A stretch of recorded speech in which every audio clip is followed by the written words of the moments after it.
دنیا کے اندر ایک اللہ والا گزرا ہے جسے لوگ بادشاہ وقت کی نظر سے عام طور پر دیکھتے ہیں،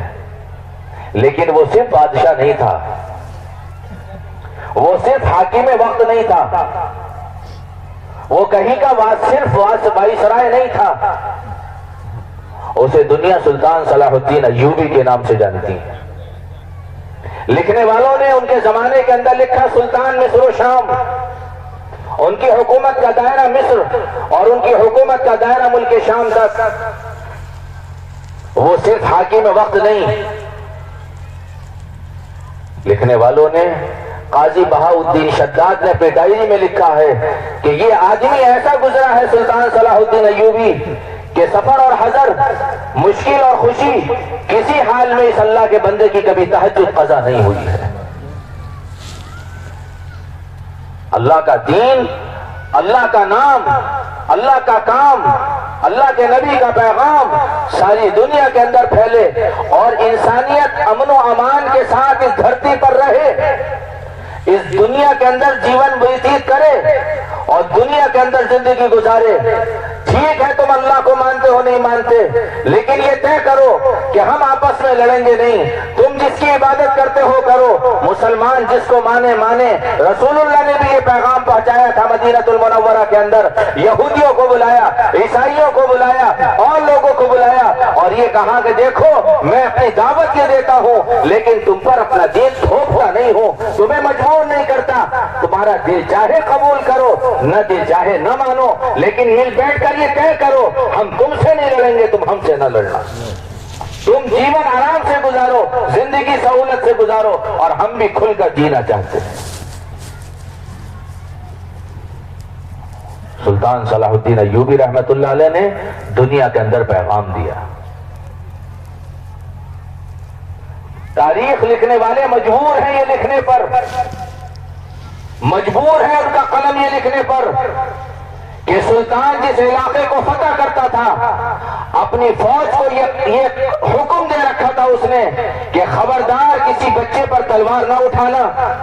کسی عورت پر تلوار نہ اٹھانا، کسی مذہبی آدمی پر تلوار نہ اٹھانا، کوئی سروکار نہیں، ہمیں سے کوئی سروکار نہیں کہ وہ مذہبی آدمی ہمارے مذہب کا ہو یا دوسروں کے مذہب کا ہو، اگر وہ آدمی مذہبی ہے اور جنگ میں شامل نہیں ہے اس کا خون بہانا ہمارے لیے جائز نہیں۔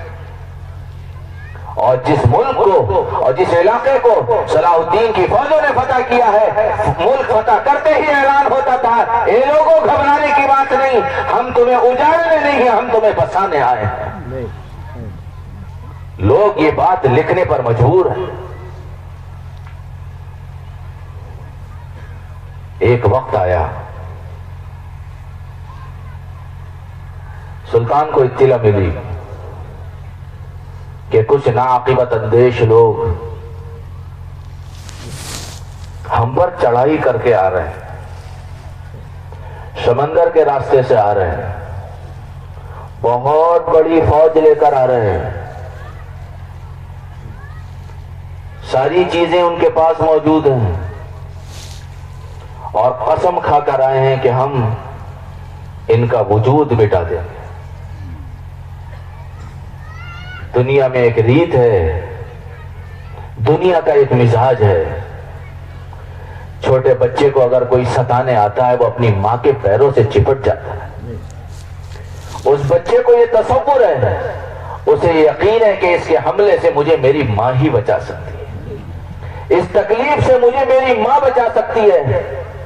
ایک بندہ کمزور سا، ایک بندہ ضعیف سا، مدتیں گزر گئی اللہ کا پیغام سناتے سناتے، مدتیں گزر گئی اللہ کے نبی کا پیغام سناتے سناتے، لوگ جان کے دشمن بن گئے اور قسمیں کھا کر آئے کہ نہ اس کو چھوڑنا ہے نہ اس کے ماننے والوں کو چھوڑنا ہے، اور سمندر کے راستے سے وہ بحری بیڑا آنے لگا۔ صلاح الدین ایوبی کو جب اطلاع پہنچی کمزور آدمی ہو چکا ہے، بوڑھا ہو چکا ہے، مسلمانوں کی فوج تھک چکی ہے، لڑنے کی پوزیشن میں نہیں، مقابلہ کرنے کی طاقت نہیں نہیں، مسلمانوں کی طاقت بہت کم، آنے والی طاقت بہت زیادہ۔ سلطان نے آسمان کی طرف دیکھا، اپنی فوج کو دیکھا، اپنے وجود کو دیکھا، اپنی داڑھی پکڑ کر اپنے داڑھی کے سفید بالوں کو دیکھا۔ دن گزر گیا بے چینی میں، رات ہوئی، بیت المقدس میں عشاء کی نماز پڑھی۔ نماز سے فارغ ہونے کے بعد ایک ایک کر کے سارے نمازی مسجد سے چلے گئے۔ قاضی بہاؤالدین شجاعت نے لکھا ہے، جو عینی شاہد ہے، جب سب چلے گئے سلطان نے دروازے بند کیے اور بیت المقدس کے منبر کے قریب آ کر سلطان نے اللہ اکبر کہہ کر نیت باندھی اور قرآن پڑھنا شروع کیا۔ اور جب سجدہ کیا ہے سلطان نے تو اللہ سے یہ کہا کہ الہ العالمین، پوری زندگی تیرے نام پر وقف کی ہے، پوری زندگی میں تیرا تعارف کرایا ہے، تیرے نبی کا پیغام سنایا ہے۔ اے اللہ، سنا ہے ایک فوج آتی ہے اور وہ قسمیں کھا کر آئی ہے۔ اے اللہ، یہ تھوڑے سے مسلمان بچے ہیں، یہ لڑنے کی پوزیشن میں نہیں، یہ مقابلہ کرنے کی طاقت نہیں رکھتے۔ اے اللہ، آج تیرا یہ بندہ صلاح الدین ایوبی تجھ سے رحم کی بھیک مانگتا ہے اور تجھ سے مدد کی بھیک مانگتا ہے، اور یہ یقین کرتا ہے کہ اللہ تیری مدد کے بغیر کوئی مدد کرنے والا نہیں۔ سلطان روتا رہا، لکھنے والوں نے لکھا ہے کہ اس کے آنسو دور تک بہتے ہوئے گئے ہیں، اور پوری رات یہ بلکتا رہا، مچلتا رہا، اور اس کی آنکھوں سے آنسو ٹپ ٹپ گرتے رہے۔ فجر کی اذان ہوئی، فجر کی نماز پڑھی سلطان نے، اور نماز پڑھنے کے بعد جب بیت المقدس سے باہر نکلا سلطان صلاح الدین ایوبی، ایک آدمی پر نظر پڑی، محسوس ہوا ولی صفت آدمی ہے، لگا کہ کوئی نیک آدمی ہے۔ سلطان نے کہا حضرت بہت پریشان ہوں، کیا بات ہے؟ سنا ہے ایک فوج آتی ہے، ہمارے پاس طاقت نہیں، ہمارے پاس قوت نہیں، ہم لڑنے کی پوزیشن میں نہیں، ہم اپنا مقابلہ، اپنا دفاع نہیں کر سکتے۔ اس اللہ والے نے سلطان کی بات سنی، سلطان کا وجود دیکھا، سلطان کا چہرہ دیکھا، اس کی سرخ آنکھیں دیکھی۔ وہ آدمی جو رات بھر رویا ہو اس کا چہرہ کیسا ہوگا؟ وہ آدمی جس کی آنکھوں سے رات بھر آنسو بہے ہوں اس کی آنکھوں کا کیا حال ہوگا؟ اس نے سلطان کی آنکھیں دیکھی، چہرہ دیکھا، وجود دیکھا، اور ایک ٹھنڈی آنکھ کھینچی، اور اس اللہ والے نے کہا سلطان مبارک ہو ایوبی، تیرے رات کے رونے نے اس سمندر کے جہاز کو پانی میں ڈبو دیا، تیرے رات کے رونے نے